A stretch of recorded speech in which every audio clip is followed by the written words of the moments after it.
La confiance constitue aujourd'hui un élément clé du débat démocratique. Elle a été par exemple au cœur de l'élection présidentielle de 2017. Et qu'en est-il dans des systèmes qui ne sont pas démocratiques? Est-ce que ce thème a sa place, par exemple dans un système autocratique ou qu'on pourrait qualifier, nous, d'autoritaire? Le sujet de l'étude que je mène ici à la Fondation des sciences sociales porte précisément sur l'étude de ce thème, la confiance, appelée fides en latin, dans l'Empire romain sur la longue durée, du 1er au 3e siècle après Jésus-Christ. Donc, bonjour, je m'appelle Anthony Austin, je suis directeur d'études à l'École pratique des hautes études et spécialiste du monde romain.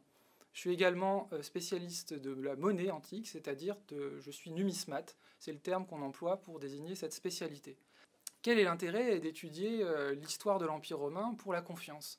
Et précisément, en allant chercher loin dans l'histoire du passé, dans les sociétés anciennes, c'est ce décentrage qui permet d'étudier sous un angle neuf, un éclairage neuf, ce thème de la confiance, contrairement à, par exemple, des approches plus contemporaines et modernes du sujet par des sociologues ou des historiens.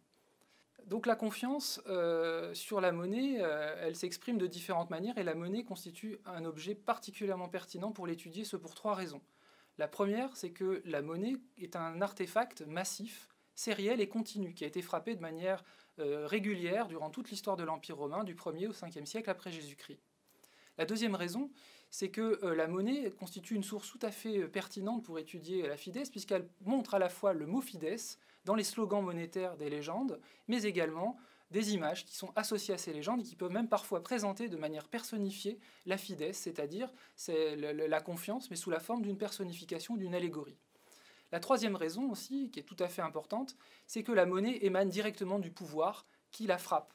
Autrement dit, si on veut étudier un empereur comme Néron, on en saura davantage sur qui il était réellement, sa politique, en regardant les monnaies, plutôt qu'en lisant, contrairement à ce que font beaucoup de gens, Suétone, qui donne une image tout à fait noire, qui a construit une légende noire concernant cet empereur en particulier, mais d'autres aussi.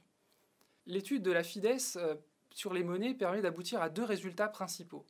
Le premier, d'abord, c'est que la fides apparaît essentiellement dans des moments de crise grave liés au pouvoir politique à Rome, en particulier lors d'une crise de succession, lors d'un complot ou lors de guerres civiles. Le thème apparaît d'ailleurs au moment de la mort de l'empereur Néron, et il est porté par ses différents successeurs, les différents prétendants à l'Empire. Le deuxième élément important, c'est que précisément ce thème ne s'adresse pas à l'ensemble du corps politique à Rome, aux différents acteurs de la légitimité, mais très vite va tendre à se spécialiser.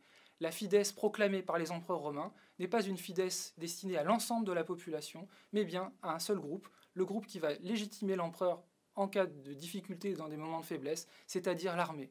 Donc on retiendra ces 2 points essentiels, à savoir que la fides, dans un système autocratique comme l'Empire romain, apparaît surtout lors des crises, et elle s'adresse principalement non pas au peuple, non pas à l'ensemble des acteurs de la vie politique, mais à l'armée, qui est le recours nécessaire pour prendre le pouvoir et l'asseoir.